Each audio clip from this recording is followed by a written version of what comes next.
The world of drug trafficking has been dominated by two groups in the last 50 years: the dreaded Medellin and the Sinaloa cartels of Mexico. More famous than the cartels, however, were their notorious leaders, the Medellin's Pablo Escobar and Sinaloa's Joaquin El Chapo Guzman. Their reigns have ended, no doubt, Escobar in a bloody shootout in December 1993, and El Chapo's arrest in 2016, where he was extradited to the US and sentenced to jail for a very long time. But in their time, both were an unstoppable force in South America. Between the two, who was the richer and more powerful? Let's find out. The rise to crime. Escobar. The one thing that both drug lords had in common was their rags-to-riches story. Both came from humble beginnings, and both grew up in drug-infested communities that influenced them to choose a life of crime. Both were sons of farmers, but while Escobar's father was a regular farmer, Guzman's father was already farming marijuana on his own plantation in the village of La Tuna, Sinaloa, Mexico. Escobar's poverty and life in Medellin was harsh. He was a street thug in his early teens, robbing cars, until he graduated to working as a kidnapper and bodyguard for drug smugglers like Alvaro Prieto, who operated in the Medellin and wanted to earn $1 million by the age of 22. For Escobar, it was a stepping stone to a life of untold riches, fame, violence, and crime. Joaquin El Chapo Guzman. Guzman, on the other hand, fed up with his father squandering away the family earnings, opened his own marijuana farm when he was a teenager, along with 4 cousins.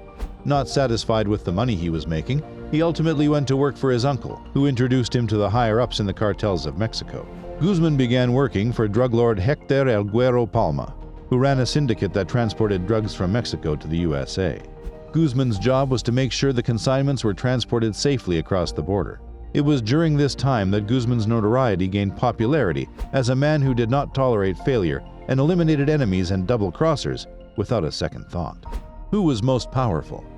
Pablo Escobar and Joaquin Guzman may have ruled over the drug trade in South America at different timelines, but their climb to the top was similar and marked a world of competition, vendettas, shocking violence, unspeakable and horrific crimes, and tons of wealth.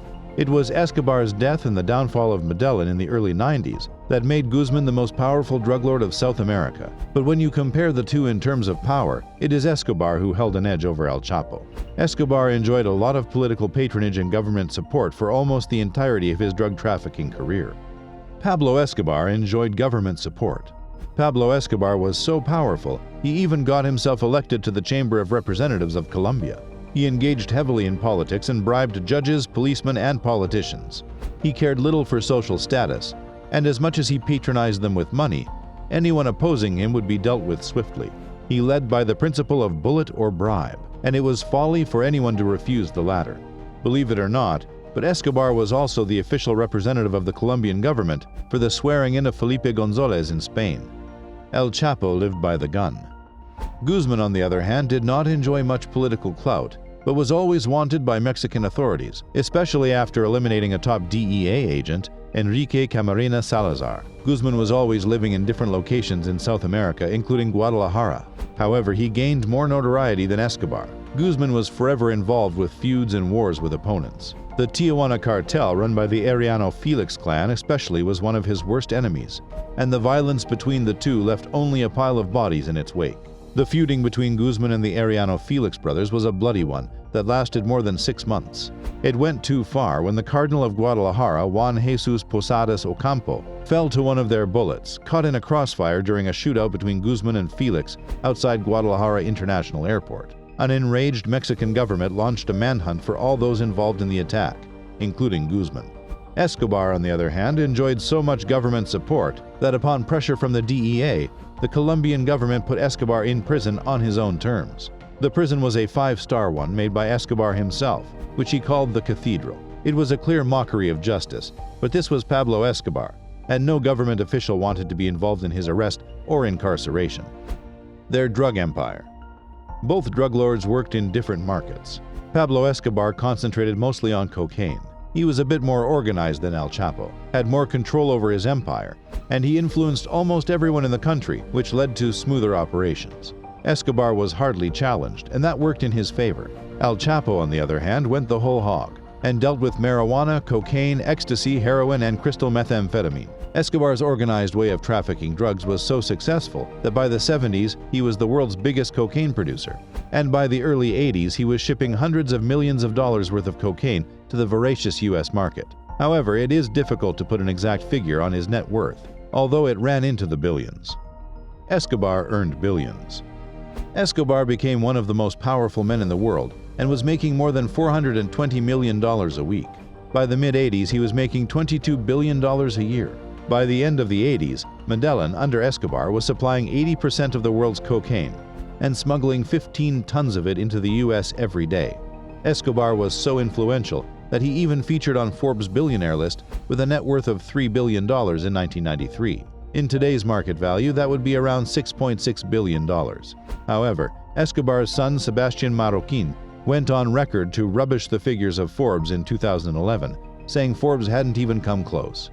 He also said it wasn't possible to establish a figure from drug trafficking, as mobsters never keep accounts, least of all his father, Pablo Escobar. Escobar's brother Roberto once said that Escobar was making so much money every year, they would write off 10% of the money because rats were eating the money in storage. And this conjures up a scene from the Will Smith film Bad Boys 2, where the drug lord's money was being eaten by rats in his storage. Maybe they were influenced by Escobar. El Chapo's billions.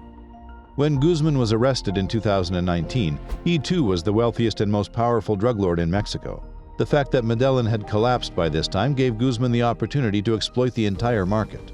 Guzman was smuggling tons of cocaine shipments from Colombia and Mexico to the United States. He used all modes of transport, land, sea, and air, with a clever network of distribution cells throughout Mexico. He was also importing heroin from Southeast Asia, and together with cocaine, Mexican methamphetamine and marijuana was pushing it into the USA. Guzman was known as godfather of the drug world. By the early 2000s, Guzman became a billionaire. He was ranked the 10th richest man in all of Mexico.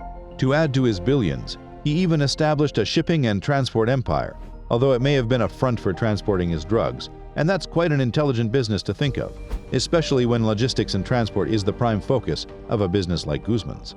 While Escobar was more the typical businessman type, albeit a dangerous and cold-blooded one, Guzman was more mafia. The DEA referred to him as the godfather of the drug world, and he has often been regarded as the biggest drug lord of all time. Many feel he was far more powerful and dangerous than Pablo Escobar, and is the first one after Al Capone to be named public enemy #1 because of his criminal activity in Chicago, even though he had never actually been there. Guzman used the power vacuum created by the cartels in Colombia. As soon as the Mexican government cracked down on his rivals, he stepped in and took over. Guzman was ruthless and always went unscathed from government action. By now, the Sinaloa cartel was controlling 35% of the cocaine produced in Colombia, and according to the DEA, it was supplying 80% of the heroin, cocaine, marijuana, and methamphetamine to the Chicago region of the US each year. They loved spending. When it came to spending, both men loved splurging their wealth, and obviously so because they were making it faster than lightning.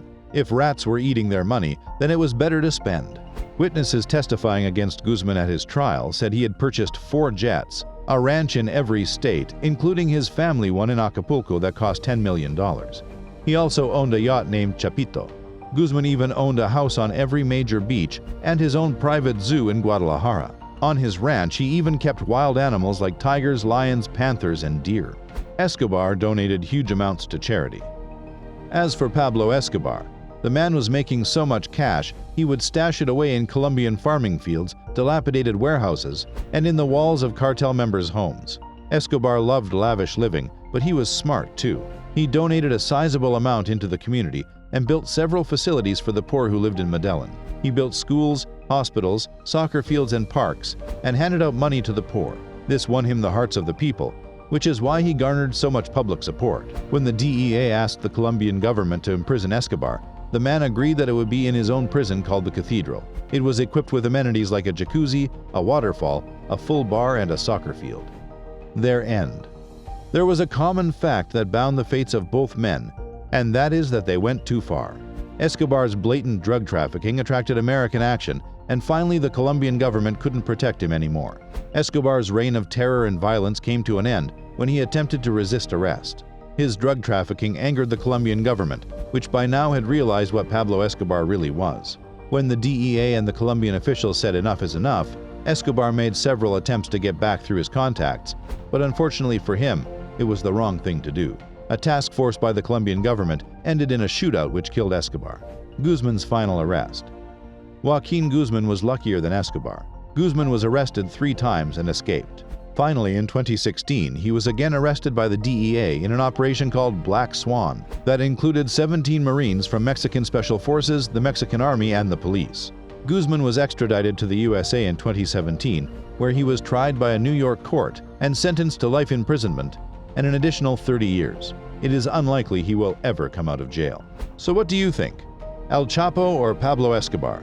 Tell us in the comments below, and don't forget to subscribe to this channel.